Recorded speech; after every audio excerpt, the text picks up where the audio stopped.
তাহলে আসলে এ রাজ্যের বুকে রাজনীতির ঘোলা জলে মাছ ধরছেন মমতা বন্দ্যোপাধ্যায়, আর বাংলার জনগণ এখান থেকে জাস্টিস চাইছে, আর এই জাস্টিসটাকে ঘেঁটে দেওয়ার জন্য একদিকে যেমন প্রশাসন। আসল ঘটনাটা হচ্ছে পশ্চিমবঙ্গের সাধারণ মানুষ ভরসা এবং বিশ্বাসের জায়গাটা রাখতে পারছে না, কারণ ওই ঘর পোড়া গরু সিঁদুরে মেঘ দেখলে ডরাই। কারণ এই বাংলার বুকে কামদুনির সময় দেখেছি এবং স্বয়ং মুখ্যমন্ত্রীকে দেখেছি হাঁসখালির সময় এবং পাঁচটির সময় যে নির্যাতিতা মহিলার চরিত্র নিয়ে প্রশ্ন তুলতে। এটাই হচ্ছে অভাগা বাঙালি, যে অভাগা বাঙালি বাংলা তার নিজের মেয়েকে চাই বলে ক্ষমতায় নিয়ে এসেছিল, আজকে প্রতিদিন বাংলার মেয়েরা নিরাপত্তাহীনতায় ভুগছে। তাই বাংলা তার নিজের মেয়েদের নিরাপত্তার দাবিতেই রাস্তায় নেমেছে, রাজপথে নেমেছে, যে যেভাবে পেরেছে সেভাবে নেমেছে, এবং এই আন্দোলন সেভাবেই হবে, কারণ অতীত থেকে বাংলার মানুষ শিক্ষা নিয়েছে। এবং অ্যালবার্ট, সাধারণ মানুষ চাইছেন সুবিচার। ওই নির্যাতিতার প্রতি যা হয়েছে তার প্রাণ তো আর ফিরে পাবে না, মা বাবা যাকে হারিয়েছেন, কিন্তু এর সুবিচার চাই। এবং প্রাথমিকভাবে এইটা একটা পরিষ্কার কিন্তু বোঝা যাচ্ছে, এটা সকলেই একমত হবেন, যে এই ঘটনা কিন্তু যেটা হয় সমাজের, যেটা ব্যাধি, বিকৃত পুরুষের মনোভাব, লালসার শিকার মহিলা, এটা কিন্তু শুধুমাত্র এইভাবে ব্যাখ্যা করলে হবে না। এটা এই ধরনের কেস নয় যে কোনো বিকৃত মস্তিষ্কের কোনো পুরুষ এই লালসার জন্য এই কাণ্ড ঘটিয়েছেন। এটার পেছনে আরও অনেক কারণ রয়েছে। শি ওয়াজ টার্গেটেড, খুন করাটাই, তাকে পৃথিবী থেকে সরিয়ে দেওয়াটাই উদ্দেশ্য ছিল, এটা পরিষ্কার।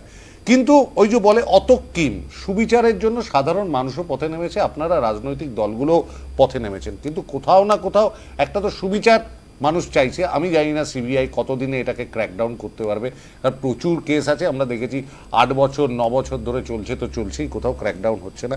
কিন্তু এই আন্দোলন, সমস্ত আন্দোলনের একটা স্টার্টিং পয়েন্ট থাকে, একটা পিনাকল থাকে, তারপরে তার আন্দোলনের জয় লাভ করা বা জয় না পাওয়া। এখানে আপনারা ঠিক কি চাইছেন রাজনৈতিক দলগুলো? রাজবাবু, এই গত প্রায় 15 দিন থেকে ঘটনাগুলোর নানা দিক আমরা দেখতে পেয়েছি, পশ্চিমবঙ্গের মানুষ দেখেছে, ভারতবর্ষের মানুষ দেখেছে, এবং এই ঠিক এই সময়ের মধ্যেই আমরা যারা ভারতবর্ষের মানুষ, আমাদের দেশে 77তম স্বাধীনতা দিবস আমরা পার করেছি। এবং আরজিকরে যে ঘটনা ঘটেছে, এবং আরজিকর সহ এই সময়ের মধ্যে আমরা বর্ধমানের একটা ঘটনা দেখেছি, মালদার ঘটনা দেখেছি। এই ঘটনাগুলো দেখে আমাদের একটা কথা মনে হয় প্রথমেই, আরএসপি, সিপিআইএম, তৃণমূল, বিজেপি, আপনার সাংবাদিক, আইনজীবী, রাজনৈতিক বিশ্লেষক, সবার ঊর্ধ্বে উঠে আমরা মানুষ হিসাবে প্রথমে যখন মনে করি যে স্বাধীনতার 77 বছর পরে যখন আমার মায়েদের, বোনেদের নিরাপত্তা নেই, এই লজ্জাটা ঠিক রাখবো কোথায় আমরা? এই লজ্জাটা শুধুমাত্র আমার রাজ্যের মুখ্যমন্ত্রী নয়, একজন নাগরিক হিসেবে ডেফিনেটলি এই লজ্জা আমাদেরও। এবার এই লজ্জায় মুখ ঢেকে আমরা থাকবো না রাস্তায় নামবো? স্বাভাবিকভাবেই বাংলার নাগরিক তারা লজ্জায় মুখ না ঢেকে তারা এই প্রতিবাদের জন্য রাস্তায় নেমেছে, এবং উই ওয়ান্ট জাস্টিস স্বর প্রথম দিন থেকেই শোনা যাচ্ছে, আজও সেই স্বর বিদ্যমান। এবার যে বিষয়গুলো হচ্ছে, তদন্ত চলছে, আমরা কেউ তদন্তকারী নয়, তদন্তের গতি প্রকৃতি চলছে, তা নিয়ে কৃষাণুদা তার রাজনৈতিক বাধ্যবাধকতার কারণেই তিনি তার মতো করে বলেছেন, এবং এখানে আলীবাবুর মতো করেই বলেছেন। তদন্তের গতি প্রকৃতি চলবে, কিন্তু সাধারণ মানুষের যে ক্ষোভ, সাধারণ মানুষের ক্ষোভটা যে গণ আন্দোলনের দিকে রূপ নিচ্ছে, তার পিছনে কতগুলো কারণ আছে। কারণগুলো হচ্ছে, আমরা যেভাবেই আমরা ডিফেন্স করি না কেন, একথা অস্বীকার করবার জায়গা নেই কোনাও, যে একটা এই আরজিকরের প্রশাসন হতে পারে, পুলিশ প্রশাসন হতে পারে, তারা প্রথম দিন থেকে চেষ্টা করেছিল অনেক কিছু আড়াল করতে। আত্মহত্যা বলে চালিয়ে দেওয়ার চেষ্টা হতে পারে, এফআইআর করা, দ্রুত পোস্টমর্টেম করা, বা এই সামগ্রিকভাবে। আবার ধরুন উল্টো দিকে এই যে সন্দীপ ঘোষ, যাকে ভীষণ প্রভাবশালী হিসেবে আমরা দেখতে পাচ্ছি বা জানতে পারছি, তিনি যদি ওই ন্যাশনাল মেডিকেলের ছাত্ররা সেদিন বিক্ষোভ না করতে হলে তিনি সেদিন সন্ধ্যাবেলা ন্যাশনাল মেডিকেলে জয়েন করে যেতেন।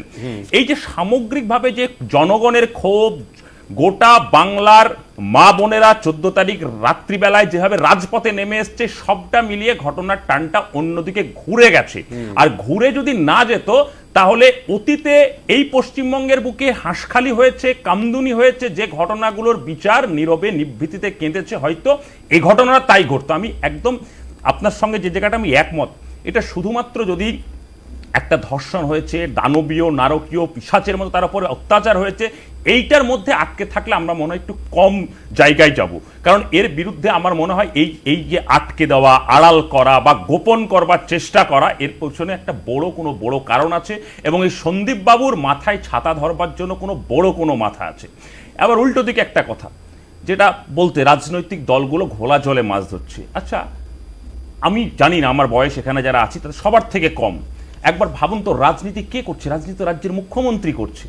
আজকে দেখুন, রাজ্যের মুখ্যমন্ত্রী নিজে হচ্ছেন রাজ্যের মুখ্যমন্ত্রী, উল্টো দিকে তিনি স্বাস্থ্যমন্ত্রী, তিনিই হচ্ছেন আমার রাজ্যের স্বরাষ্ট্রমন্ত্রী, আবার তিনি রাজপথে নেমে বলছেন যে জাস্টিস চাই। তাহলে বাংলার 9 কোটি জনগণ কার কাছে জাস্টিস চাইবে?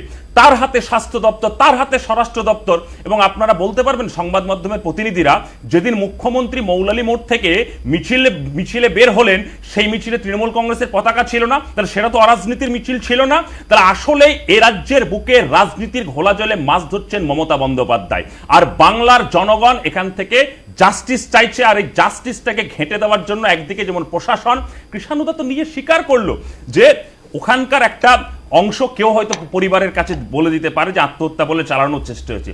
আসল ঘটনাটা হচ্ছে পশ্চিমবঙ্গের সাধারণ মানুষ ভরসা এবং বিশ্বাসের জায়গাটা রাখতে পারছে না, কারণ ওই ঘর পোড়া গরু সিঁদুরে মেঘ দেখলে ডরাই। কারণ এই বাংলার বুকে কামদুনির সময় দেখেছি, এবং স্বয়ং মুখ্যমন্ত্রীকে দেখেছি হাঁসখালির সময় এবং পার্কস্ট্রিটের সময়, যে নির্যাতিতা মহিলার চরিত্র নিয়ে প্রশ্ন তুলতে। এটাই হচ্ছে অভাগা বাঙালি, যে অভাগা বাঙালি বাংলা তার নিজের মেয়েকে চাই বলে ক্ষমতায় নিয়ে এসেছিল।